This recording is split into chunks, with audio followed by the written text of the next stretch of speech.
دعوت۔ آسمانی فرمان اترنا پھر شروع ہو گئے۔ سورۃ قلم کی آیات اتریں۔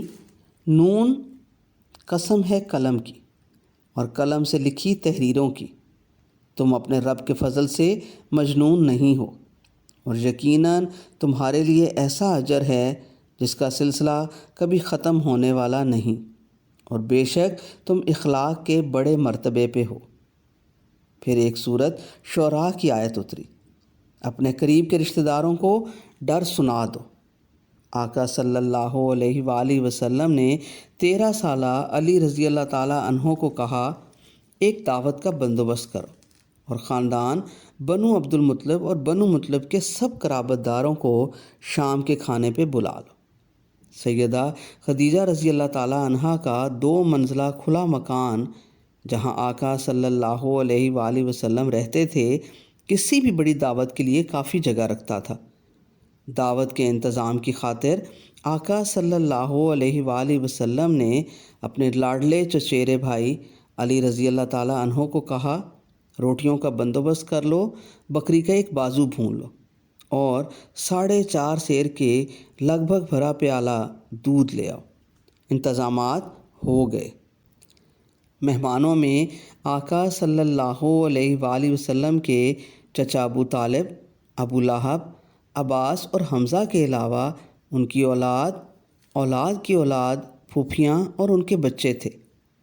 دعوت میں مدعو لوگوں کی نسبت سے ظاہراً کھانا مقدار میں بہت کم تھا، مگر آقا صلی اللہ علیہ وآلہ وسلم نے بھنے بکری کے گوشت سے کچھ حصہ اللہ کا نام لے کر اپنے ہاتھوں سے توڑ کے اپنے دانتوں سے چھوا اور اسے رکابی میں باقی گوشت کے ساتھ رکھ دیا۔ دودھ کے پیالے کے کناروں کو خدا کا نام لے کر ہونٹوں سے چھو کے چھوڑ دیا۔ اب جو مہمان کھانے پہ بیٹھے تو وہی کھانا بہت کافی ہو گیا۔ وہ پیٹ بھر کے کھا چکے اور گوشت اسی طرح موجود۔ روٹیاں بھی کھائی جاتی رہیں مگر کم نہ ہوئیں۔ دودھ کا پیالہ علی رضی اللہ تعالیٰ عنہ ہاتھ میں لے کر سب کو پلانے چلے تو سب پیتے گئے، مگر پیالے کے اندر دودھ اتنا ہی رہا۔ سب لوگوں نے کھانے میں اس شام غیر معمولی برکت محسوس کر لی۔ ابو لہب بول پڑا، بھتیجے، تم نے ہم پہ جادو کر دیا ہے، ہم کھا بھی رہے ہیں اور کھانا کم بھی نہیں ہو رہا۔ آقا صلی اللہ علیہ وآلہ وسلم نے ابھی دل کی بات کرنا ہی تھی کہ ابو لہب سب برادری کے لوگوں کو دعوت میں سر چڑھ کے بولتے جادو کا شور مچاتے ہوئے محفل کو برخاست کر کے لے گیا۔ اس شام دل کی بات دل ہی میں رہ گئی۔ اگلی شام آقا صلی اللہ علیہ وآلہ وسلم نے علی رضی اللہ تعالیٰ عنہ کو پھر ویسا ہی انتظام کرنے کو کہا اور کہا، پھر خاندان والوں کو دعوت پہ بلاؤ۔ اس شام کہنے کو سب لوگوں نے پھر محسوس کیا کہ انتہائی شوق اور رغبت سے پیٹ بھر کے کھانے کے باوجود دسترخوان کا کھانا کم نہیں ہو رہا، مگر اس سے پہلے کہ وہ کھانا ختم کرتے، آقا صلی اللہ علیہ وآلہ وسلم نے بات شروع کر دی۔ فرمایا، اے میرے خاندان کے معززین، آج میں تمہارے پاس ایسا بہترین پیغام لے کر آیا ہوں جو کوئی عرب کا باشندہ اس سے پہلے اپنی قوم کے پاس لے کر نہیں آیا۔ آقا صلی اللہ علیہ وآلہ وسلم نے تمہیدی جملے کہنے کے بعد کہا کہ اے میری قوم، میں تم کو ایک اللہ کی طرف بلاتا ہوں جس نے مجھے اپنا رسول بنا کے بنی نوح انسان کی طرف بھیجا ہے۔ بولو، تم میں سے کون میرا طرفدار اور ساتھی ہوگا؟ خاندان کے سب چھوٹے بڑے، مرد عورت آقا صلی اللہ علیہ وآلہ وسلم کی باتیں سن کے چپ ہو گئے، پھر خاموشی سے ایک دوسرے کی طرف دیکھنے لگے۔ کوئی کچھ نہ بولا۔ کافی دیر تک کمرے میں سناٹا رہا۔ آقا صلی اللہ علیہ وآلہ وسلم نے خاندان کے سبھی لوگوں کے چہروں کی طرف باری باری نگاہ کی۔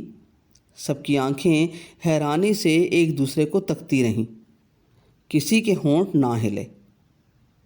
پھر خاندان کے اس ہجوم میں ایک 13 سال کا کمزور سی ٹانگوں اور روشن چمکتی آنکھوں والا بچہ اٹھ کے کھڑا ہوا وہ بچہ مہمانوں میں سے اٹھا، تھوڑی دیر پہلے تک میزبانی کے فرائض ادا کر رہا تھا۔ وہ بچہ علی رضی اللہ تعالیٰ عنہ تھا۔ اس نے کھڑے ہو کے آقا صلی اللہ علیہ وآلہ وسلم کی طرف قدم بڑھائے۔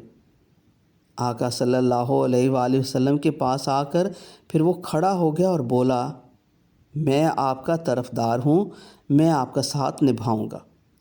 آقا صلی اللہ علیہ وآلہ وسلم نے محبت سے علی رضی اللہ تعالیٰ عنہ کے کندھوں کو دبایا اور سب لوگوں سے مخاطب ہوئے، سنو اور اس کی بات سمجھو۔ مہمانوں کے ہجوم میں سیانی عمر کے لوگ ہنسنے لگے۔ ایک دو نے 73 سال کے ابو طالب سے کہا، لو سردار، تم اپنے 13 سال کے برخوردار کا حکم سنو اور اس کی اطاعت کرو۔